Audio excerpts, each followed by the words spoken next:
When night descended upon the hills of Judah, Jerusalem still seemed invincible. The walls stood tall, the temple remained full, and men spoke of peace. But the heavens saw no peace in that land. Behind closed doors, greed bought sentences and silenced the innocent. In the fields, families lost the inheritance handed down by their fathers. In the squares, truth was pushed to the ground before the gold of the powerful. There was worship, there was incense, there were religious festivals, but no true fear of God. The name of the Lord was still spoken, but his justice had already been despised. And while the nation smiled at itself, judgment began to move in silence. It was in this time of holy appearance and corrupted hearts that God raised up Micah. He did not come from a palace, nor from a house surrounded by guards. He came from Moresheth, a simple land where feet knew dust and hard labor. He wore no crown, no luxury, and he had no respect from the great. But he brought something that kings and priests could not buy, the word of God. While others preferred gentle promises, Micah received a message of fire.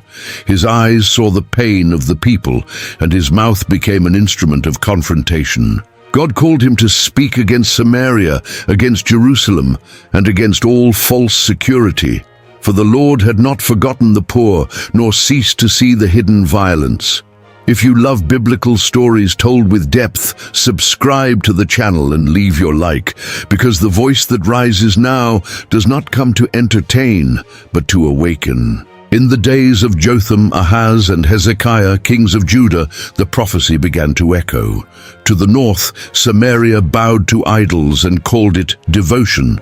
To the south, Jerusalem kept the temple, but hid a divided heart. The leaders hated correction, the judges accepted bribes, and the false prophets sold hope. Many said that God was with them just because the rituals continued standing. But the covenant cannot be sustained by appearance when life denies the faith. Houses were expanded with injustice, fields were taken by force, and the weak were crushed. Sin was not hidden in the shadows. It walked freely through the halls of power. And it was to this world, religious on the outside and rotten on the inside, that Micah was sent, not to console the proud, but to tear the mask off a whole nation. Then the prophet's voice broke the silence like a blade cutting through the darkness. The Lord was leaving his holy place to testify against his own people. It would not be first the distant nations that would tremble, but those who knew the covenant. Samaria would fall, its altars would be broken, and its glory would be cast to the ground. Jerusalem too would hear the weight of the warning, for God is not deceived by ceremonies. Micah did not speak as one who hates, but as one who weeps seeing the abyss approaching. Each word was a warning, each phrase sounded like steps of judgment upon the earth. The heavens still offered repentance, but the time of illusion was coming to an end.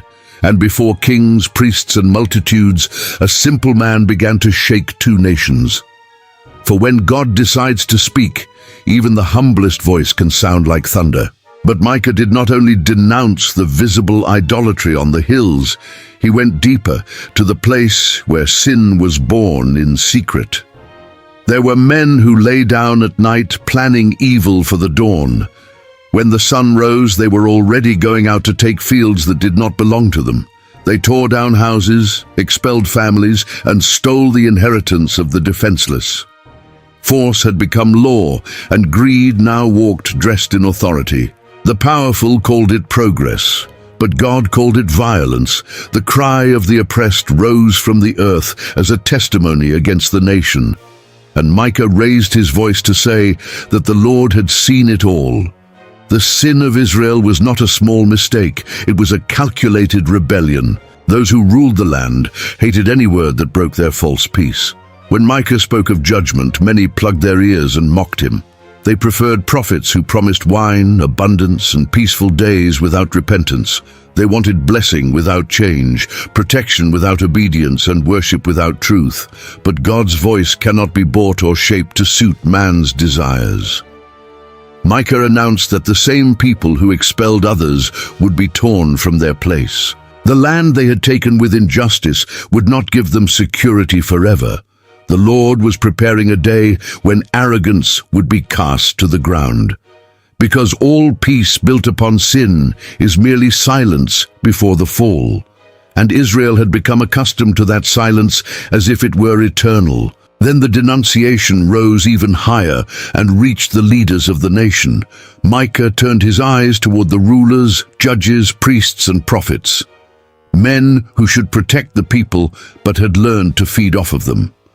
The prophet said they tore the skin off the people and shattered their flesh. It was a harsh image, but true to what injustice was doing in Israel. The leaders did not serve. They devoured. The judges sold decisions. The priests taught for profit. The prophets prophesied for money. Even so, they all confidently repeated that the Lord was among them. But God does not walk beside hands stained with bribery and cruelty. And Micah was raised to unmask this religion that protected sin. Then the heaviest word fell upon Jerusalem like a stone of judgment. Zion, which saw itself as glorious, would be plowed like a field before the Lord. Jerusalem would become heaps of ruins, and the mount of the temple would turn into wilderness. It was almost impossible to hear this without trembling, because it seemed to touch the untouchable. How could the holy city fall when the temple of the living God was there? But Micah showed that no place is sacred when the heart is corrupted. God does not cling to stone, gold, or the appearance of devotion. If justice dies inside the city, the altar cannot prevent judgment. The nation trusted in symbols. The prophet called the people back to the truth. And at that moment, Israel's sin could no longer hide behind religion. But Micah's voice did not carry only ruin. It also carried a promise. In the midst of the dust, fear, and weight of judgment, God still spoke of the future. The prophet lifted his eyes beyond the walls and saw a day that would still come. He saw the mountain of the house of the Lord firmly established above the mountains. He saw peoples from many nations ascending to learn the ways of the true God. He saw the law going forth from Zion and the word of the Lord reaching distant lands. Swords would be turned into tools of peace, and war would lose its voice. Each man would sit under his vine and fig tree without fear. It was the image of a pure, holy, stable kingdom, finally governed by justice. Because the same God who denounces sin also prepares a future of restoration. But this promise did not erase the pain of the path that would come before it. Jerusalem would still have to go through tears, humiliation, and nights of affliction.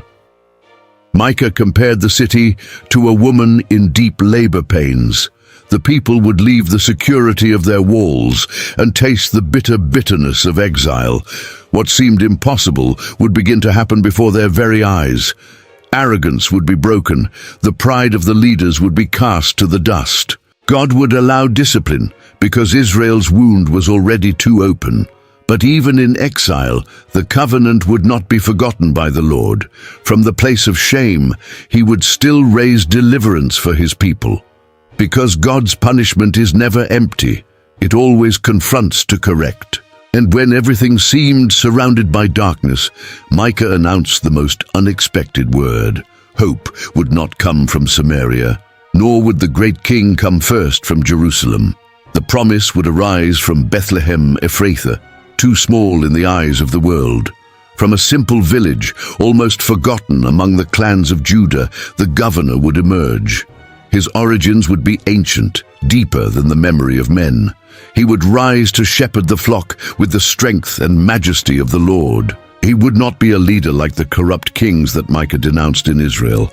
He would be a true shepherd, firm, just, and capable of bringing real peace.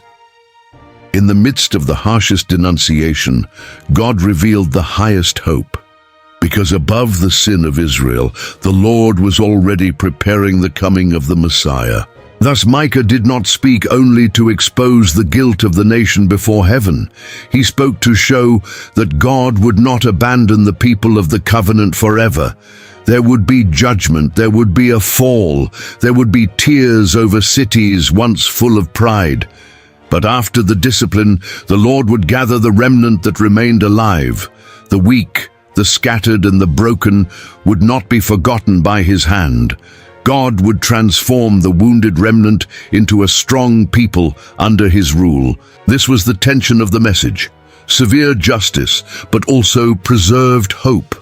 Israel needed to hear both things, because without truth, there is no healing.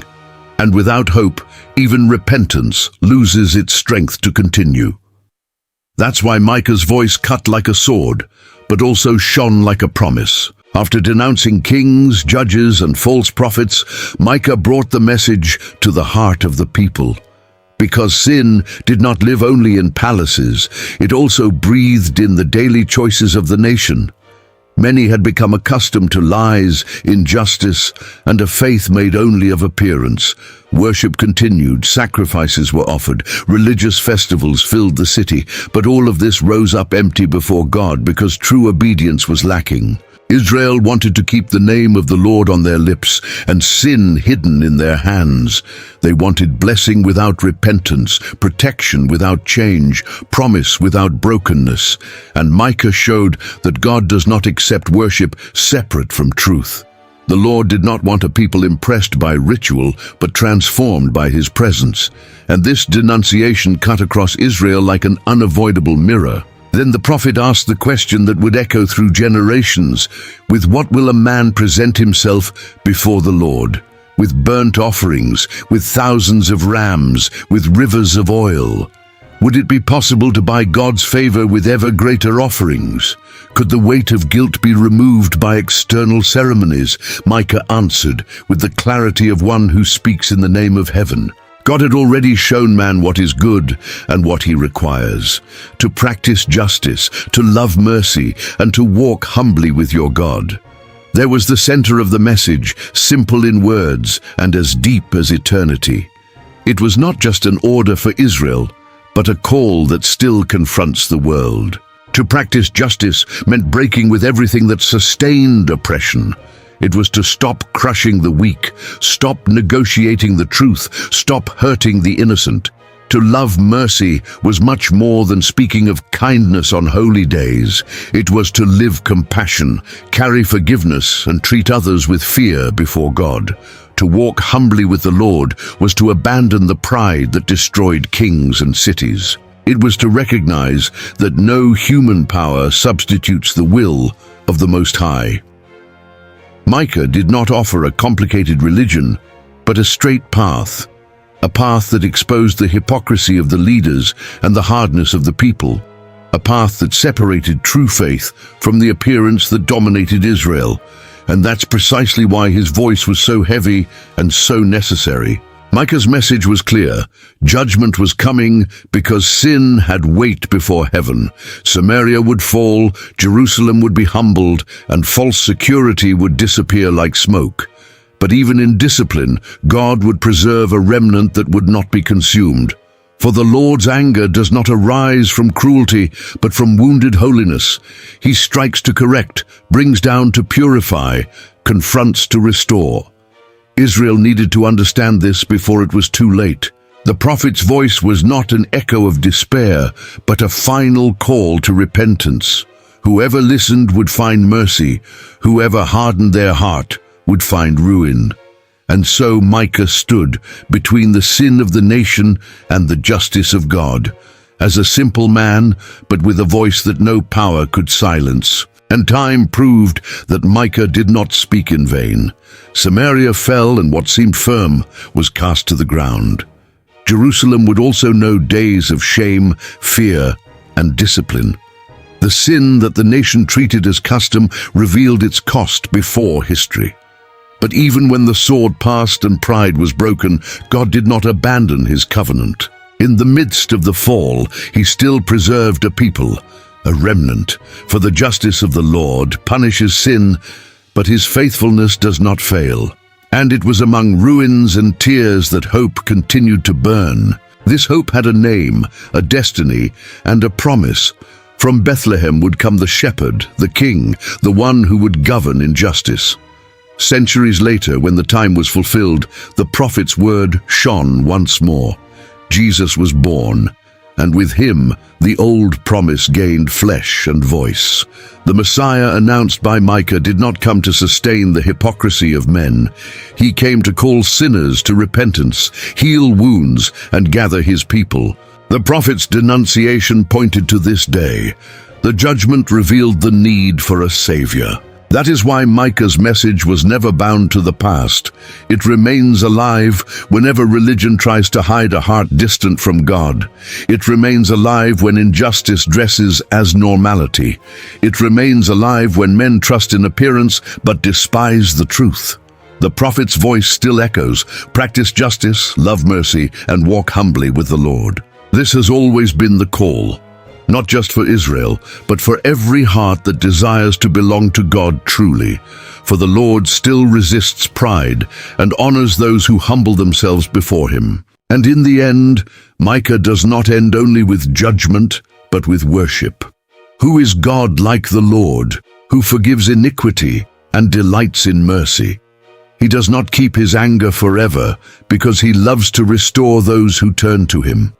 He casts the sins of those who sincerely repent into the depths of the sea. This is the final glory of the story. The God who denounces is also the God who forgives. The God who corrects is also the God who restores.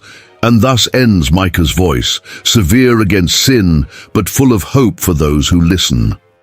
An ancient, holy, and living voice, still today calling Israel, the church, and every soul to repentance. We are the channel discípulos de la Biblia. If this message spoke to your heart, leave your amen in the comments. May the word of God continue to illuminate your path.